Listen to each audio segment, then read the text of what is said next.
happening, everybody? Week 2 NFL. Wow. Oh, shit. What? Another Redskins just got hurt. I know. Yeah. There was some crazy shit. But this is the first thing that we're going to touch about. We know how everything panned out and who fucking won. And go to Blaze. You know, all that. Get your headphones.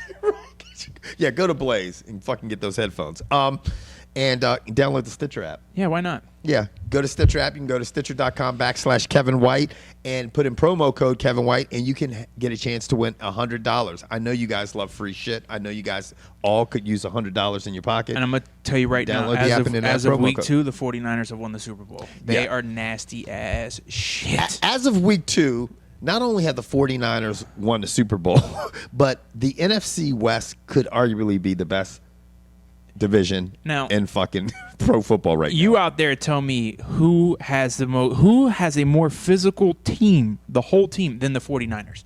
They punch you in the mouth on offense. They smack you around on defense. They form tackle. Like the corners come up and tackle. It's none of this reaching up high. No. Like they're coming to lay the wood. Navarro Bowman. I mean, you got Vernon Davis on offense. He's bringing it. Frank Gore. They're a very, very complete team, and they've got a great coach. And after watching that game last night, Alex Smith is not a bad quarterback. He's not. As much as people want to rag him, dude, I watched his receivers drop three straight balls on him, and he throws a decent ball and put it in spots. And San Francisco has, I mean, like George is saying, they're a complete team on both sides of the ball. Look at that division. The 49ers, they look good. The Cardinals defeated the fucking They're Patriots. Undefeated, aren't they? They're undefeated. Okay, now we're going to touch on this. The Rams, who look great. I mean, they played the Redskins, but they're tough. They gave Detroit a battle, and then you've got the Seahawks, who look good. Yes, against the Cowboys. Now, right now, and we're filming this Monday. The Broncos and Falcons have yet to play. But there are 19 teams that are 1-1. Now, that means there are going to be 20 teams that are 1-1. So that means after tonight's game, there's only going to be 6. Help me out, George. 6 undefeated teams in the NFL. Hands. 6. Me wampum. Yes. 6 undefeated teams left in the NFL. That's crazy. Yeah, that's kind of nuts. Go ahead. To give you guys an idea of how crazy it is, I'm in a suicide pool. Mm-hmm. 570, maybe 580 entries we had. And what was the entry fee? $100 per entry. So whoever wins about $58,000. Okay, 580 entries. Goddamn. Right now, there's 3 people left. 250 left. That's it. Ouch. Because you can't call the games. Nope. People are getting knocked out. I think 250 people took New England. That hurts. You know. So anyway, it seems like there's a lot of. And here's the thing. It is week 2, and a lot of people are writing teams off. And, relax a little bit. Just calm down. It's only week 2. But I'm going to tell you what, after week 2, the 49ers look strong. I don't know what the Broncos are going to do tonight, but I thought they looked good in week 1 with all their no-huddle. They scored. Every time they went no-huddle, they scored. Yeah. I mean, people are writing your teams off, especially if your team is if your team is 500 right now, people are like, oh, we suck or whatever. I'm like, oh, really? There's only 6 teams that are better than you right now. They have a better record. It's just too early. I think the big news right now, at least for me, is my team or the team I cheer for managed to turn the ball over 9 times in 2 weeks and still found a way to win. That's scary to me. That's amazing, because to me, what it boils down to, I don't care what the game looks like. It just matters who has more W's at the end. And if the Eagles have to play that way, now me personally, I don't think, and I've said it again, I'm surprised Vic made it out of the game. I am too. But I was most impressed with the Eagles this week. The Eagles are good. Now they lost the center Jason Kelce for the season. Awesome. He's gone. So Vic should probably need to put another fucking afterburner up in his ass, because he's going to be needed. Well, and whatchamajig, King Dunlap, he's out for the week. The thing that pisses me off about Vic, and anyone who watched that opening series versus the Ravens defense, let me tell you, before Vic decides to throw that interception, because that's exactly what he did, he went 5 for 5. Yeah. Their offense, I mean, the Ravens had no answer. Right. And the Ravens have a stingy fucking defense. Yes, and they had no answer. People can talk all that shit about they're getting old, whatever. And if you want to talk all that fucking trash about the refs, guess what? Both teams have to play with the refs. Yeah. So just fucking deal with it. I will tell you this.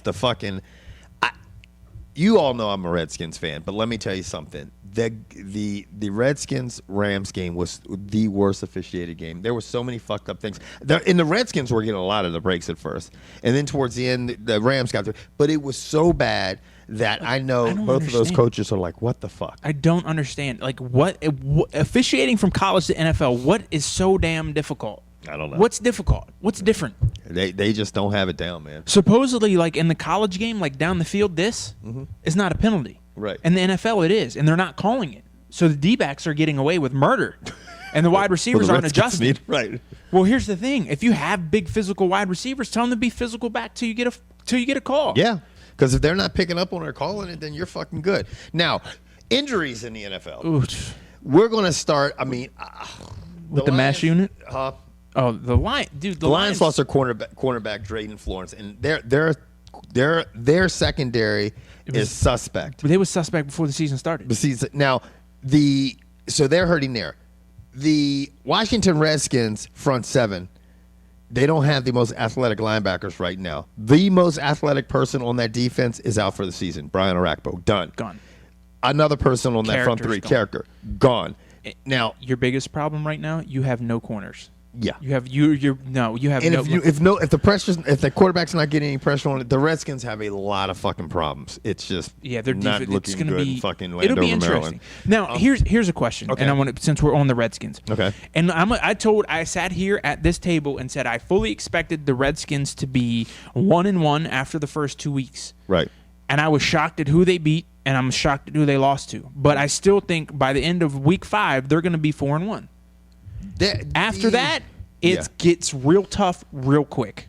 Right. You're looking at Pittsburgh, Eagles twice, Dallas twice, the Ravens. I mean, and I'm talking about bam, bam, bam, bam, bam. I'm going to go out on a limb and tell you this.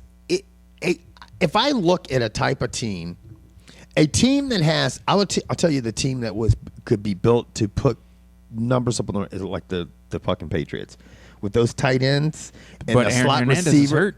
Well, but they have tight ends for days. They've got like and three Wes Welker right now couldn't catch a cold. Right. Well, that contract thing is fucking with his head, and I think Bill Belichick's playing that the wrong way because week 1 he was targeted 3 times.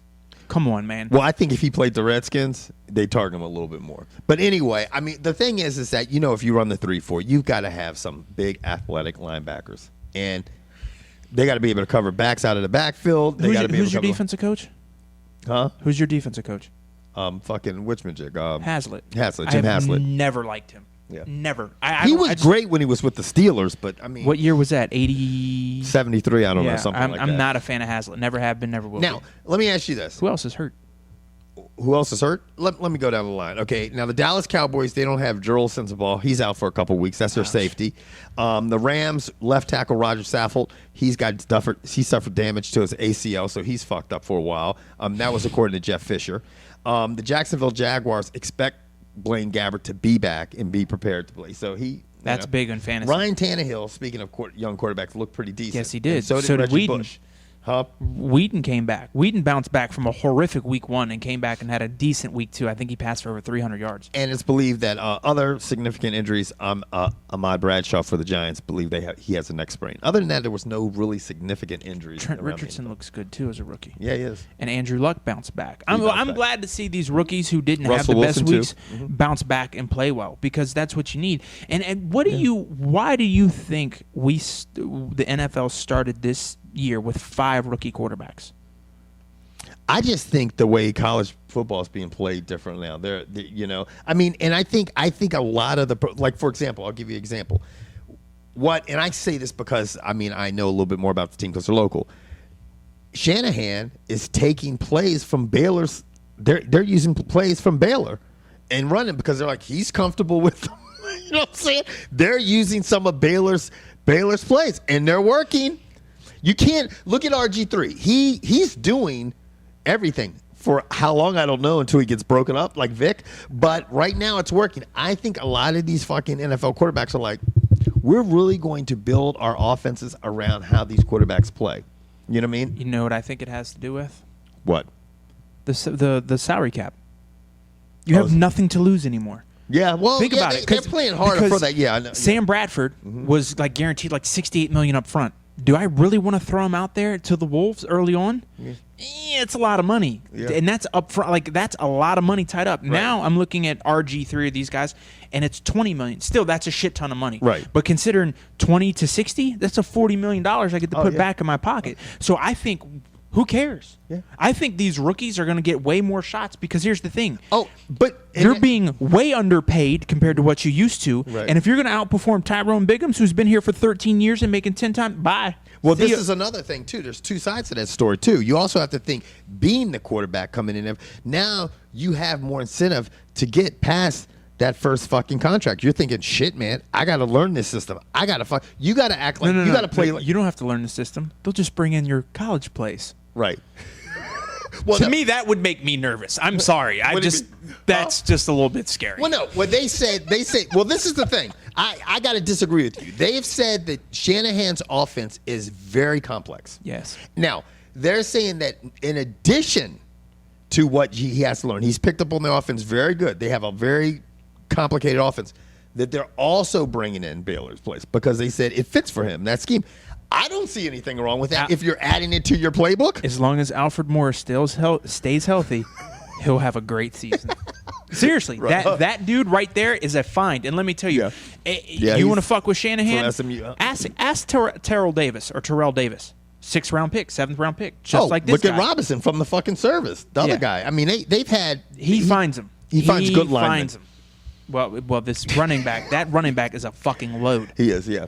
So. And look, Evan Royster's good too. What? The hell is Ohio Evan Royster? Ew. Nay. Anyway, all right. What was your biggest surprise for Week 2 in the NFL? Honestly, that the Eagles found a way to win that game. Really? Yeah. You know what? You might be. Well, that in Arizona. No one had Arizona. I think that's a given. That's everyone's. But for me, to watch the Eagles give the ball away, and they just didn't give the ball away. They drove down the field getting ready to score and gave the ball away. I'm like, fuck. The other thing was Tyrone fucking no thanks a lot on your goddamn team. Yeah, man, come on, dog. Keep saying this shit, son. I'm sensitive. Come on, man. Oh, shit, the game was on the line, dog? Man, my bad, dude. Can I get a redo? Reset the Xbox, man. You dumb motherfucker. Right, like this. I mean, but you know what's funny? And then, no. The crazy thing time out. And then to the monkey who sat there and said, come on, man. The NFL referee should be looking at Colin Finnegan. Man, he dirty, yo. Shut the fuck up. That's the problem, though. If you that's youth. That's called profiling. That's youth. Profiling. That's youth because Morgan should realize, you know what? Cortland Finnegan is going to try to get in your fucking head. He probably sat there and said, smell my finger. That's your mama's pussy. He did the right thing. And I just sat back and went, I can't believe this fucking young ass kid just fucking turned a 47-yard field goal into a fucking 50. And Arakpo went, come on, dog. He's like, what the fuck, man? And he's got a torn pec. He's done skis. Done. Anyway, exciting fucking Week 2. Well, the question you asked me, what was the most shocking thing for you in Week 2? Or I guess surprising thing? Besides Arizona. I don't think no one called that. I'll name a few. One, definitely the Cardinals. Cowboys catching an ass whipping in Seattle. And by who gave them the ass whipping. And two, let me tell you something. The most surprising thing to me was the NFC West's performance. The West's performance. Okay. We know about the 49ers, but Arizona gave fucking the Patriots a loss. They looked incredible. Seattle fucking put it on the Cowboys. And let me tell you something. The Rams are fucking a physical fucking team. You saw how they were scrapping with the Redskins all the time. Jeff Fisher's got those boys ready to come to play. That's NFC West was the biggest surprise for me in Week 2. And we're the fuck out of Dodge City. Deuce.